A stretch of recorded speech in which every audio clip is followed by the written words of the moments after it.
제 소개를 좀 간단히 하면요. 저는 해설사분들을 스토리텔링 기법을 통해 가르치게 된 거는 벌써 한 15년, 한 20년 뭐 이렇게 꽤 오래됐고요. 우리나라에서 아마 스토리텔링 기법을 해설사들에게 가장 많이 가르친 사람 중에 하나가 아닐까 이렇게 생각을 합니다. 여러분들의 동료 선후배들과 함께 많은 스토리텔링을 현장에 접목시키려는 노력을 기울였던 사람입니다. 그리고 이제 실제로 이렇게 이론만 가르쳐 드리는 것이 아니라 저 또한 많은 분들에게 해설의 현장에서 스토리텔링 기법으로 많은 우리의 인문학적 가치들, 그다음에 우리의 인문 컨텐츠에 관한 자료들을 아주 쉽고 흥미롭게 전달하는 최일선에 서 있는 저 또한 해설사이기도 합니다.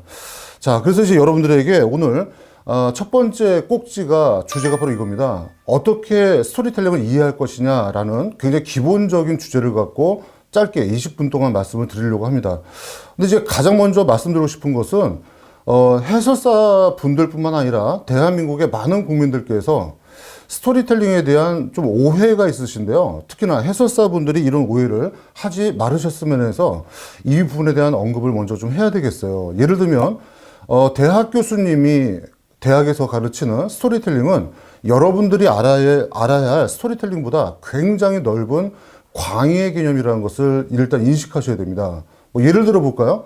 국문학과에서 또는 영문학과에서 스토리텔링을 가르치는 교수님이 있다면 아마 수업 시간에 처음에 이분의 이야기를 하지 않을까요? 아마 아리스토텔레스의 이야기를 언급할 것 같습니다.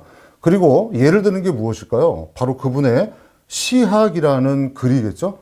시학이라는 그 글 속에 나와 있는 스토리텔링 기법을 인문학적으로, 철학적으로 굉장히 고고하게 또는 현학적으로 풀어가는 방식으로 스토리텔링의 역사와 연원을 따지는 방식의 학문적 탐구를 통해 여러분들에게 스토리텔링의 실마리를 아마 풀어나갈 것이 이제 일반적이겠죠. 근데 여러분들에겐 아리스토텔레스를 알아야 됩니까? 라는 질문을 받을 때가 있어요. 자, 알 필요가 있을까요? 천만의 말씀이죠. 아리스토텔레스의 시학을 안다든가 그 책을 읽는다고 해서 스토리텔링을 해설의 현장에 잘 접목시킬 수 있다는 것은 전혀 아니기 때문에 여러분들은 이 점을 착각하시면 안 되겠습니다. 다시 말해서 해설사에게 필요한 스토리텔링의 기본은 현장에서 필요한 즉각적인 스토리텔링 기법, 그리고 대중과의 접점에 서서 그들에게 흥미롭게 내 얘기를 귀 기울여 들을 수 있게끔 유도하는 그 매개체로서의 스토리텔링이 필요한 것이지, 스토리텔링의 역사나 연원이나 철학적 의미를 굉장히 고고하게 탐구하는 것은 학문하시는 분들의 스토리텔링을 풀어나가는 방법일 수 있다라고 이제 말씀을 드립니다. 따라서 오늘 제 강의를 들으시면서 하나 깨달으셔야 될 것은 사례 중심으로 스토리텔링을 배우는 것이 가장 좋고요. 그러기 위해서는 많은 사례가 나와 있는 유튜브.co.kr에 나와 있는 전국의 수많은 해설사분들이 직접 찍어서 올린 자신 또는 관련되는 지인 해설사들의 모습을 유튜브에서 편하게 감상도 하시고 비판도 해 가시면서 뜯어보시는 게 훨씬 더 유용할 수가 있어요. 특히나 시중에 나와 있는 수많은 스토리텔링 관련된 책 중에 해설사들만을 위한 책은 없습니다. 그리고 그런 책을 왜 안 쓰겠습니까? 저 같은 전문가가 쓰면 되지 않을까요? 네, 쓰는 순간 그 책은 구닥다리가 되거든요. 자, 따라서 스토리텔링을 현장에 접목하려는 해설사에게 필요한 가장 중요한 스토리텔링의 기본은 바로 대중이 원하는 트렌드가 녹아있는 그러한 트렌드성을 가장 잘 살린, 가장 현재의 대중들이 바라는 그런 해설 기법이 바로 여러분들에게 필요한 스토리텔링 해설의 가장 기본이 아닐까라고 저는 생각을 합니다. 자, 그런 의미에서 오늘 여러분들에게 스토리텔링을 현장에서 바로 즉각적으로 활용해야 되는 해설사 입장에서 가장 먼저 알아야 될 스토리텔링의 핵심 개념이 있어요. 자, 그러면 여러분들이 저의 두 가지 질문에 한번 답해 보시기 바랍니다. 여러분들의 답이 제 귀에는 들리지 않지만 들린다 셈치고 제가 한번 질문을 드릴게요. 자, 첫 번째 질문 나갑니다. 자, 거짓을 사실처럼 전달하면 그 사람은 무엇일까요?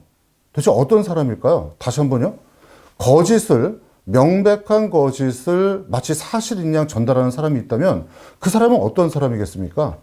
너무나 유치한 질문이죠. 아이들도 아마 확실하게 대답할 것 같습니다. 정답은 사기꾼이죠. 거짓을 사실처럼 말했으니까 당연히 사기꾼 아니겠습니까? 너무나 유치한 질문에 이어서 이번엔 좀 진지한 질문을 드릴게요. 자, 이번에 질문은 그 키워드를 바꿉니다. 사실을 거짓처럼 전달하면 그 사람은 무엇일까요? 아까 뭐라고 그랬죠? 첫 번째 질문이 거짓을 사실처럼 전달할 때 우리는 그 사람을 사기꾼이라고 한 반면, 자, 이번에 뒤집습니다. 사실을 거짓처럼 전달하면 그게 무엇일까요? 예. 아시겠지만 그게 바로 스토리텔링이죠. 스토리텔링은요, 반드시 전제가 사실, 즉 팩트를 전제로 해야 된다라는 것을 우리 해설사분들이 간과해서는 절대 안 됩니다. 근데 되게 재미난 건요, 두 번째 질문에 나왔던 키워드가 바로 거짓이란 말이었죠. 그 거짓은요, 여기서 제가 표현할 때 은유법적으로 표현한 거죠. 다시 말해서 사실을 거짓처럼 말한다는 것은 사실을 거짓말처럼 어떻게 한다? 매력적이고 흥미롭게 전달한다는 거예요. 자, 인간관계가 넓어지고 나이가 들면은 사기당할 확률이 높아요. 근데 나에게 와서 언젠가 속삭였던 그 사기치던 사람들의 이야기를 한번 생각해 보세요. 어떻습니까? 정말 달콤하지 않았습니까? 정말 믿고 싶을 만큼 사실을 전제로 한다고 생각하지 않으셨습니까? 바로 그거죠. 사기치는 말의 가장 핵심은 다른 거 없어요. 달콤하고 매력적이고 흥미롭다는 거죠. 근데 사기꾼과 스토리텔러의 차이점은 뭐냐? 그 전제가 거짓이냐 사실이냐의 차이에서 명백히 갈라집니다. 다시 말해서 스토리텔링 기법을 활용한 해설사는 사기꾼이 아니라 스토리텔러겠죠. 따라서 스토리텔러의 전제는 뭐다? 명백한 팩트를 정확히 인용할 줄 알고 풀어낼 수 있는 사람. 다만 그것을 풀어나가는 과정이 어떻다? 마치 거짓말하는 사람처럼 흥미롭고 매력적이고 더 나아가 정말 꿀같이 달콤한 이야기로 듣게끔 유도하는 것. 그것이 바로 스토리텔링 해설의 가장 기본인 거죠. 자, 이런 스토리텔링 해설의 기본을 어떤 철학자를 인용한다든가 어떤 엄청난 학자의 유명한 명제를 활용한다든가 라고 하는 것은 제 입장에서는 굉장히 철이 없다. 왜 이렇게 쉬운 거를 어렵게 생각하느냐라고 반문할 수밖에 없어요. 자, 그런 의미에서 다시 한번 정리해 볼게요. 자, 다시 한번 질문 드립니다. 첫 번째 질문이죠. 자, 거짓을 사실처럼 말하는 사람은 네, 사기꾼이죠. 하지만 반대로 완전히 뒤집죠. 사실을 거짓처럼 아주 달콤하고 매력적이고 흥미롭게 말하는 사람은 그게 바로 스토리텔러죠. 다시 말해서 팩트가 흥미보다 더 중요하다는 거죠. 응용 질문 나갑니다. 자, 학습이란 뭡니까? 기본적인 개념을 인식한 다음엔 응용 질문을 통해 내가 제대로 기본 지식을 습득했는가를 한번 점검해 보는 게 중요하겠죠. 자, 질문 드립니다. 아마 여러분들 중에 굉장히 유명한 말 제주꾼으로 많이 알려진 우리 조선시대에 살았던 사람으로 유명한 분이 계시죠. 바로 봉이 김선달입니다. 봉이 김선달의 이야기는 너무나 달콤하고 너무나 매력적이고 너무나 흥미롭기 때문에 듣는 사람이 주목하지 않을 수가 없죠. 그리고 그분의 이야기를 듣다가 중간에 나갈 수도 없어요. 끝까지 매료될 수밖에 없죠. 자, 그럼 묻습니다. 봉이 김선달은 그의 말하는 기법을 통해 볼 때 스토리텔러입니까? 아니면 사기꾼입니까? 사기꾼입니까? 아니면 스토리텔러입니까? 자, 고민이 되시죠? 여러분들은 평상시에 봉이 김선달을 뭐라고 생각하셨습니까? 아마 10중 8구 뛰어난 스토리텔러라고 보지 않으셨나요? 그리고 그렇게 혹시 가르치는 전문가도 보지 않으셨나요? 예, 맞아요. 그렇게 말하는 전문가도 왕왕 있고요. 그렇게 알고 있는 분들이 우리나라 국민 중에 상당히 많고, 더군다나 스토리텔링 기법을 제공하고, 그 다음에 뭡니까? 예, 활용해야 되는 현장의 해설사들마저 잘못된 인식에 사로잡혀 있는 경우가 많은데요. 제가 단언컨대 봉이 김선달은 사기꾼이지 스토리텔러가 아닙니다. 깜짝 놀라셨나요? 여태까지 봉이 김선달을 스토리텔러로만 아셨어요? 제가 한번 증거를 대볼까요? 봉이 김선달이 말했던 여러 가지 에피소드 가운데 굉장히 유명한 것이 대동강물을 평양 사람들에게 팔아먹었다라는 이야기가 굉장히 유명한 이야기입니다. 자, 그 이야기를 굉장히 달콤하고 매력적으로 전달했기 때문에 사람들은 철떡같이 믿고, 이 돈을 주고 대동강물을 퍼갔단 말이죠. 그래서 엄청난 재화를 이 봉이 김선달이 이제 얻게 됩니다. 근데 어찌 보면 그 사람들을 놀리고 황당하게 만든 과정이 좀 통쾌할 수도 있고요. 시원할 수도 있지만 명백히 그 봉익임 선달을 판단할 때는 우리는 스토리텔링 기법을 가장한 또는 활용한 사기꾼임에 분명한 것이죠. 왜냐하면 대동강물은 개인께 될 수가 없거든요. 요즘도 여러분들 우리의 한강이나 금강이나 낙동강을 가보십시오. 거기 뭐라고 써 있습니까? 예, 거기에 푯말에 국가하천이라고 분명히 써 있고요. 그 국가하천이라는 개념은 요즘식 표현이지 사실 고려시대가 되었던 조선시대가 되었던 변함이 없죠. 그건 국가가 관리하는 자연물이죠. 근데 그게 자기 거라고요? 말도 안 되는 거죠. 다시 말해서 스토리텔링 기법을 활용하긴 했지만 봉익임 선달이 말한 그 이야기의 대전제 자체가 엄청난 거짓으로 되어 있기 때문에 그 이야기가 아무리 흥미롭고 재미있다 하더라도 그 이야기는 결국 스토리텔러의 이야기가 아니라 사기꾼의 달콤한 이야기였을 뿐이다라고 우리는 생각해야 되는 겁니다. 근데 이제 문제는 이러한 것을 구분하지 못하고 스토리텔러와 사기꾼을 구분하지 못하고 여러분들이 팩트, 즉 사실이라는 것을 너무 가벼이 여기고 해설의 현장에서 흥미에만 집중해서 해설하다 보면 본의 아니게 뭐가 됩니까? 여러분들은 사람들에게 사기꾼 아니냐라고 하는 손가락질을 받을 수 있는 위험이 도사리고 있다라고 우리가 걱정해야 되고 대비하셔야 되는 거예요. 자, 그럼 한번 그 대표적인 사례를 한번 말씀드릴까요? 혹시 여러분들 도깨비 다 아시죠? 세상에 대한민국 사람 중에 도깨비 보는 사람이 어디 있겠습니까? 더군다나 도깨비는 순 한글이죠. 그만큼 조선의 백성이 수천 년간 굉장히 친숙하게 여겼던 우리의 지역의 전통자원이라고 하는 그 컨텐츠 중에 가장 유명한 컨텐츠죠. 근데 한번 여쭤볼까요? 여러분들이 알고 계시는 도깨비의 머리에는 무엇이 있다고 알고 계십니까? 예, 다 들립니다. 머리에 뿔이 있다고요? 예, 천만의 말씀. 최신 연구 성과에 따르면요, 도깨비의 머리에는 뿔이 없는 게 팩트입니다. 이게 팩트죠. 자, 두 번째 갑니다.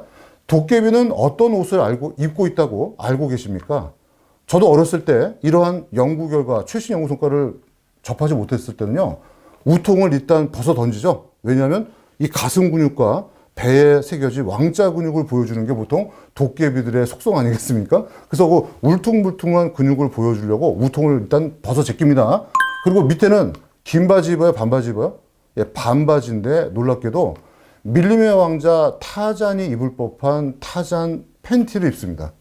좀 점잖게 말씀드리면 레오파드 무늬 팬티라고 할까요? 네. 아무튼 예, 조선의 도깨비라는 상식과 걸맞지 않는 동방예의지구인 조선의 도깨비가 우통을 벗어 던진다든가 이 조선의 겨울이 얼마나 엄동설한인데 사시사철 나올 때마다 항상 반바지로 된 타잔 팬티를 입고 나온다든가 도저히 상식적이고 합리적으로 맞지 않는 모습을 우리가 어렸을 때부터 봐왔지만 누구도 이러한 도깨비의 모습을 의심치 않았거든요. 근데 아니나 다를까 최신 연구 성과에 따르면 우리 조선의 도깨비는 긴 팔로 된 흰색 바지 저고리 입습니다. 자, 또 충격받으셨나요? 첫 번째, 우리 민족의 도깨비는 머리에 뿔이 없다에 이어서 우리 민족의 도깨비는 흰색으로 된 긴 팔, 긴 다리, 긴 팔에 흰색 바지 저고리 입었다는 이 사실이 여러분들을 당황스럽게 지금 만들고 계실 겁니다. 하지만 이것이 팩트죠. 자, 여러분들에게는 죄송하지만 마지막 세 번째 도깨비에 관한 질문들입니다. 우리 민족의 도깨비는 손에 뭐 들고 다니죠? 네, 맞죠. 도깨비 방망입니다. 근데 한자를 좋아하는 우리 교수님들, 박사님들은 논문에 도깨비 방망이라는 유아틱한 용어를 쓰지 않습니다. 예, 그분들은 학식이 높기 때문에 철퇴라고 하는 한자어를 쓰죠. 근데 최신 연구 성과에 따르면요, 우리 조선의 도깨비의 손에 들려진 것은 바로 철퇴가 아니라 방어용 무기인 매끈하게 잘 깎은 나무 방망이라는 것이 입증이 되었죠. 우리 민족의 도깨비는 쇠꼬챙이가 박힌 공격용 무기를 손에 들지 않고 다만 나를 공격하는 공격에 대해서 나를 방어할 수 있는 매끈하게 깎은 나무 방망이를 들었다는 이 사실. 첫 번째, 두 번째, 세 번째 이 사실이 바로 최신 연구 성과에 의해 입증된 팩트인데 한번 전국의 수많은 도깨비 마을을 한번 이렇게 머릿속에 한번 떠올려 보실래요? 지금 제 강의를 전국의 많은 해설사분들이 듣고 계시는데 아마 여러분들 소속된 지자체에 도깨비 마을이 아마 한두 개쯤은 있을 겁니다. 그 대부분의 농촌 체험마을로 구성되어 있는 여러분들 소속되는 지자체의 도깨비 마을 입구에는요, 우리 민족의 도깨비가 머리에 뿔이 없고 흰색 긴 팔로 된 흰색 바지 저고리를 입지 않고요. 그리고 나무방망이를 들지 않고 우리가 알고 있는 모습 그대로 서 있는 경우가 많아요. 근데 알려드릴까요? 우리가 알고 있는 도깨비는 일본인들이 믿었던 귀신 오니라고 부릅니다. 자, 뭐라고요? 여러분들 살 뺄 때 드시는 노니가 아니고요. 노니와 발음이 비슷하죠? 니은자를 빼서 오니라고 발음하는데 그 오니는 일본식 발음이고 그 오니는 우리말로 번역할 때 귀신이라고 번역합니다. 일본인들이 믿었던 그 귀신인 오니의 특징이 뭡니까? 사람들을 때려 죽이고 돈을 빼앗고 여성들을 함부로 대하고 온갖 악행의 실천자죠. 근데 우리 민족의 도깨비는 어떻죠? 아마 어르신들 얘기를 예전부터 들으셨으면 아실 겁니다. 사람들에게 복을 갖다 주고 돈을 갖다 주죠. 그래서 용꿈이나 돼지꿈보다 더 좋은 꿈이 뭡니까? 바로 어르신들이 말하던 도깨비 꿈이죠. 그래서 옛날에 저도 어렸을 때 우리 아버지가 도깨비 꿈을 꿨다 그러면 할머니가 야, 아범아, 빨리 나가서 주택복권 사오라고. 그랬던 게 기억이 납니다. 다시 말해서 우리 민족이 믿었던 도깨비는 사람을 해코지하지 않고요. 사람에게 복을 갖다 주고 돈을 갖다 주며 어려운 사람을 보호하고 약자를 북돋아 주는 이러한 존재가 바로 우리 민족의 전통적인 도깨비입니다. 자, 이러한 것을 팩트를 검토하지 않은 채 혹시 여러분들이 도깨비 마을을 현장 해설한 적은 없으십니까? 혹시 여러분들은 잘못된 팩트에 기반해서 여러분들 소속 지자체의 도깨비 문화를 혹시 본의 아니게 거짓으로 전달하는 바람에 혹시 이러한 사실을 알고 있는 많은 국민들과 어린 아이들에게 혹시 손가락질 당하진 않으셨습니까?